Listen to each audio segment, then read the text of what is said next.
Hey everyone, David here with my final review of that Arkham City figure 4-pack, and of course I gotta end it with the goddamn Batman. Now here's the thing, and this is something that I knew not going into Batman, but oh man, that sounded weird. But I knew this ahead of time of buying the 4-pack and looking at pictures of Arkham City Batman. I knew this ahead of time, and I still wanted Arkham City Batman because I wanted to collect all the Batman figures, and I will definitely be getting the Arkham Knight version.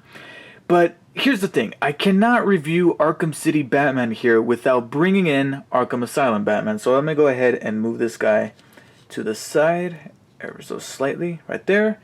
And where is it? Here it is. Okay, so here is Arkham Asylum Batman from that 4-pack that I reviewed some time ago. And the reason why I gotta have them in the same video is because essentially they're the same exact figure. I mean, the molding is the same, the height is the same. Let's go ahead and check on that height ruler. Let's see. Should we even count the ears? Okay, counting the ears is about 7 inches. Not counting the ears is about 6 3/4. And of course, you know, it's Batman, so he's got to be a pretty tall guy. But again, the reason why I'm bringing in Arkham Asylum Batman is because essentially they're the same figure. They got the exact same mold, the exact same proportions. The only thing different are some little touches that were supposed to be changed because essentially the design of the Batman character from the Arkham games did change very, very, very subtly from Asylum to City. I think the more notable differences would have to be the molding of the gauntlets. Let me go ahead and bring these figures up and close and personal. Anyways, you see the gauntlet right there for the Arkham City version. Here is the gauntlet for the Arkham Asylum version. And as you can tell, they're very, very different.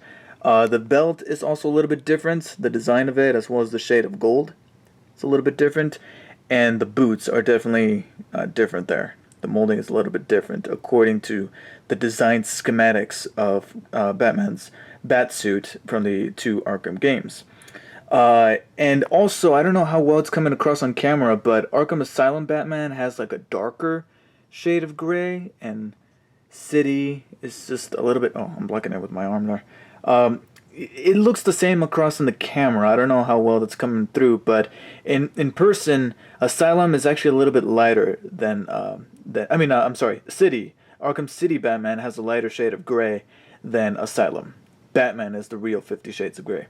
And the only other noticeable difference is that Asylum has eyes, City doesn't. And that's a little creepy, but I'll go ahead and consider him having no eyes as him being in detective mode, even though we already had a detective mode version of this figure, which is supposed to not only not have any eyes here, but he's also a different color scheme altogether to represent how Batman looks like when you're in detective mode in the game and you rotate the camera to look at Batman. He kind of looks like a lightish blue. We already had that figure, so I don't know why they took out the eyes on this guy. I'm going to go ahead and assume that maybe he's like a blend between the Arkham City Batman and maybe the Batman from the animated series and the animated movies. I'll go ahead and say that because that kind of gets rid of a little bit of the creepiness factor. And besides that, they're exactly the same exact figure. Even the articulation is the same. Let me go ahead and set down Asylum so I can get City. That's what I'll call them, Asylum and City. But like I said, their articulation is pretty much the same. You can rotate the head 360 degrees like so. You can move the arm up and down like that and outwards, but only about that far because of the cape. You can bend at the elbow about that far. He also has a forearm swivel joint right there. You can also rotate the hand, although this hand is a little bit stiff. In fact, I don't think this hand even moves at all. I don't know if it's just my figure or the way that it's molded. Let me get the camera to focus there, but yeah, it just doesn't seem to move. Once again, no waist articulation. He does have a joint here on the upper leg that allows the leg to rotate forwards about that far and backwards about that much. And I don't believe, nope, can't do the splits either. No horizontal articulation. It can bend at the knee about that far. It actually has quite a good range of movement there in the knee, and it's also ratcheted, so that's pretty cool. And he does have an upper shin swivel above the boot that can allow his lower leg to rotate like so. And being that the boot is one entire piece, there's no ankle articulation. So like I said, it's almost exactly the same as the Arkham Asylum Batman. And much like Arkham Asylum Batman, he also has practically the same exact accessories. It comes with a Batarang, which can also, like Asylum, fold inwards like that and can fold out. This one does have a slightly different design than the one from Asylum. Let me go ahead and take the one from Asylum here. The one in Asylum is a little bit more open, as you can see, whereas the one in City is a little bit more closed. Essentially, they're the same exact thing, but just with a slightly little difference there. But again, same exact accessory. The grapple gun here also has some notable differences, mainly here in the front where it has an extra handle and it has a really weird looking hook there. It's kind of strange, but fortunately it doesn't have a detachable piece that's easy to lose, and I feel like the handle here fits into his hand just a little bit better. But this back portion of the gun still looks quite the same. And then his last accessory, which is the only new accessory, is actually the explosive gel gun here, which kind of looks like a crazy glue gun. But that's essentially what it's supposed to resemble anyway, so there you go. Now here's the deal. He only comes with one hand that can actually hold any of his accessories. His left hand is the only one that's actually molded to look open, like that. The other one is actually molded to look like a closed fist, so that he's ready to punch somebody. Which is cool for posing purposes, like so. It looks like he's about to punch the hell out of somebody. But when it comes to posing him with his accessories, he only has one hand. So let's go ahead and take the Batarang down here and fit it into his hand. Now the funny thing is that his hand is actually open enough to be able to put the Batarang inside on it through the center instead of the off of one of the wings, because with Asylum the only way to have him hold the Batarang is with one of the wings, one of the sides here. Here you can actually have him hold the center of it, so I think that actually looks rather cool. Let's go ahead and position him with it. And there you go. Besides that, he is essentially the same exact figure as Asylum over here. But again, I knew that going in because I wanted to collect all the Batmen, if you will. And I'm definitely looking forward to Arkham Knight.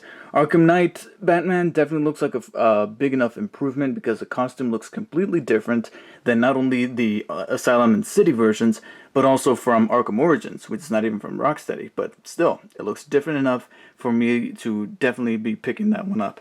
Now, before I end this video, there's something kind of interesting that I need to point out. Besides the accessories that you see before you that came with Arkham City Batman, as well as the batons that came with Nightwing that you saw in my Nightwing review, there was another accessory that was included in the Arkham City 4-pack that should have been included in the Arkham Asylum 4-pack that had Joker included in there, and I haven't the slightest clue why that wasn't the case, and it drives me batshit crazy. And that is this little guy, the Scarface puppet. Well, what I'm assuming is the Scarface puppet. I'm sure this is the Scarface puppet.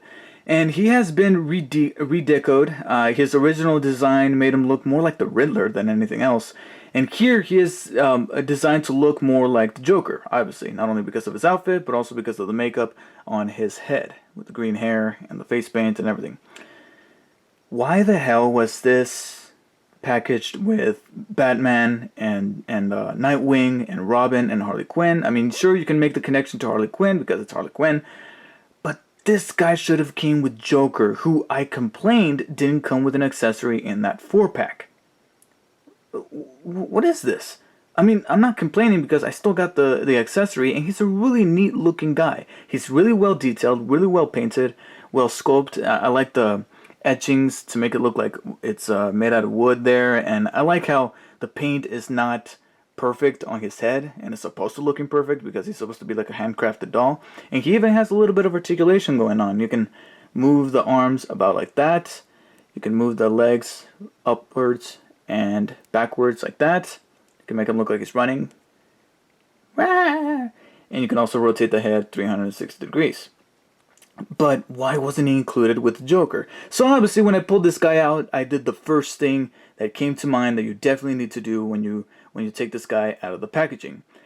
Thankfully, he has this nice little niche here in the back to be able to go into a figure's hand. You can slip a figure's hand right into that, so that they can hold this little Scarface puppet. So obviously, I immediately took the Joker here. Here he is. And being that he has this hand, which is specifically designed to go into that little slot with his 4 fingers here, I went ahead and I put him in there. I put his fingers in there, and there you go. It doesn't fit all the way. It could kind of slip here and there, but if you put it in the right angle, there you go. I mean, look at that. That just looks magnificent. I love this. Why wasn't it included in the original Arkham Asylum 4-pack? I have no clue, but hey, at least I got it, and I'll definitely be posing the Joker with the Scarface puppet, especially considering the paint job from here on out. So that's pretty cool. Anyways, back to Arkham City Batman. Being that he's practically an exact duplicate of Arkham Asylum Batman, and he comes with some more accessories, he's still a very suitable figure, and I don't regret getting him, and I'm still glad that I got myself an Arkham City Batman. And like I said, I knew ahead of time, knowing that he's pretty much the same figure, only with a few differences, to be the version from Arkham City. So being that he's essentially the same figure, I think it's appropriate to give him the exact same rating I gave Arkham Asylum Batman. So I will be giving Batman Arkham City Batman a solid 8 out of 10. I can't remember exactly if it was a high 8 out of 10 or a low 8 out of 10, but being that they didn't really do anything new with the figure to make him look all that more different, I guess I'll take a couple of notches off. But still, I definitely recommend him. He's still one of my favorite figures, even if he is somewhat of a duplicate. And they did pay attention to some of the details to make him look just a tad bit different than his Arkham Asylum counterpart. So thank you guys for watching. Let me know what you guys thought of Batman Arkham City Batman here. And are you guys as stoked as I am for not only the Arkham Knight video game, but also for the coinciding figures of that game that DC Collectible has on their way? I'll see you guys next time.